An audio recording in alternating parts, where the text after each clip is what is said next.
Hello everyone, today we'll explain what network and interception is. Before we start, let's understand what network and interception attacks mean. These are several attacks that happen when hackers intercept or changes data when it is transmitted through a network. In simple words, the tracker secretly listens or edits the data between two computers. This is especially dangerous for accounting or business systems because it can lead to the theft of financial records or unauthorized changes to accounting data. Network and interception encompass man-in-the-middle, IP spoofing, and packet sniffing, which trackers secretly capture and monitor network data packets to steal sensitive information, such as usernames and passwords. Word driving, which trackers drive or work around scanning for nearby Wi-Fi network to find unsecured or weakly products hotspot to exploit. In our presentation, we'll focus on three common types: man-in-the-middle IP spoofing and Wi-Fi spoofing, which are the common frequent way hackers intercept data today. For the part of MITM, I will explain it from four parts: definitions, purpose, the flowchart, and the example. So first, for the definition of MITM, what is the man-in-the-middle attack?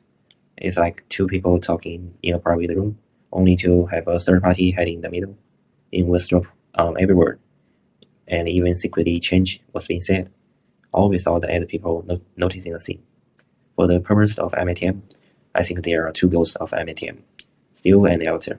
Steal is grab a sensitive data like your passwords, credit card numbers, and alter is tamper with transaction details like impersonating a leader to ask the financial team to make an authorized payment. For the flowchart of MITM is similar with the definition and purpose. The step for MITM is various, so this flowchart is one example. Step 1, A and B doing a conversation. Step 2, C steal their information. Step 3, C secretly interrupting the conversation. Step 4, C pretend A to do the conversation with B and alter the details for own purpose, like the financial benefits. And for the step 2, my partner will be explaining how the hackers do the message to by the Wi-Fi spoofing and the IP spoofing to hacking their conversation. So for the example, there is the one example for myself. A couple years ago, I gained a virtual product from a game. The game allow players to trade with other players. So one day I was trying to sell the product for money. I got a buyer. So we made a deal before the transaction is made. The detail finally failed due to my account being hijacked before the transaction made. The hacker was used advertisements like a link to set a trap for the game users, and I was click the link.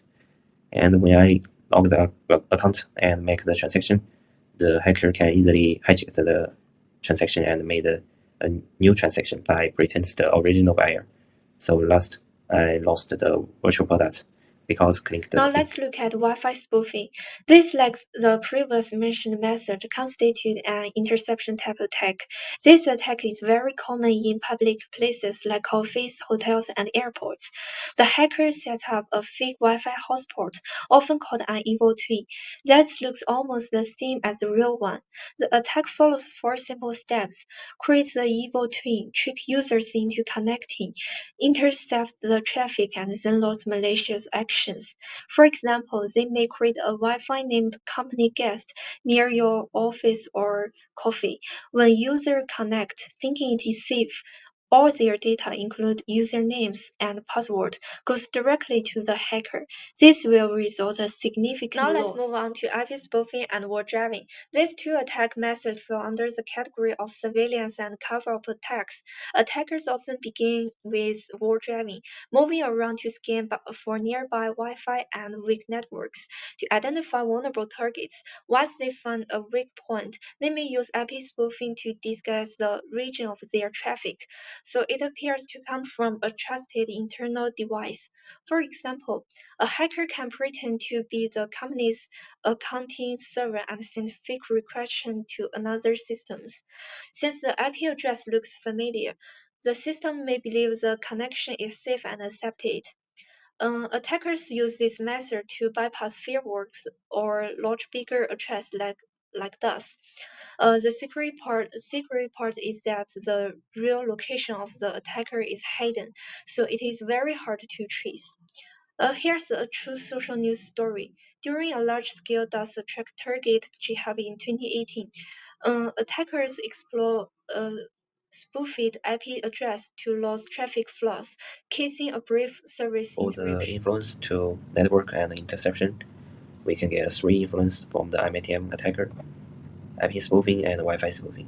For IMATM attacker, it intercepts and tampers with the AIS communications. Imagine your payment orders involves data being secretly altered in transit. This directly causes financial data distortion, like wrong payment amounts or fake invoices. And for the IP spoofing, attackers forget trusted IP address to illegally access AIS. One thing, they can tamper with the accounting data, like inflating profits to hide risk, and impersonate trusted entitled like banks to send the fake commanders to AIS. For the Wi-Fi spoofing, when handling AIS transaction on public Wi-Fi, you are likely to connect to an attacker's disgraced hotspot. This will cause the AIS client to crash, directly interrupting business process such as reimbursement and procurement. Even more dangerous is that your login account may be stolen, allowing attackers to openly enter AIS and cause also, we have 3 points to against these 3 attacks.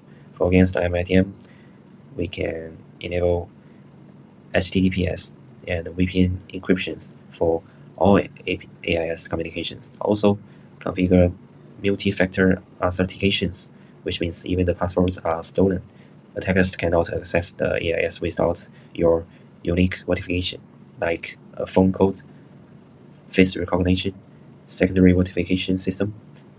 For against the IP spoofing, you can set up a firewall IP whitelist.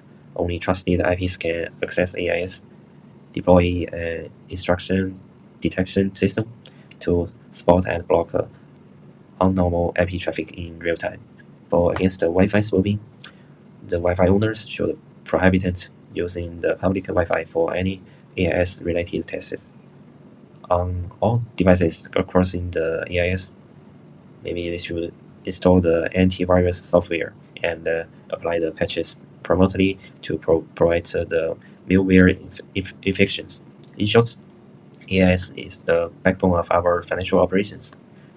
So by understanding those attacks and implementing their methods, we can maintain the society, security, reliability, and completeness of our AIS. Here's a little question for you. You can use this as an exercise after class. That's all for our presentation. Thank you.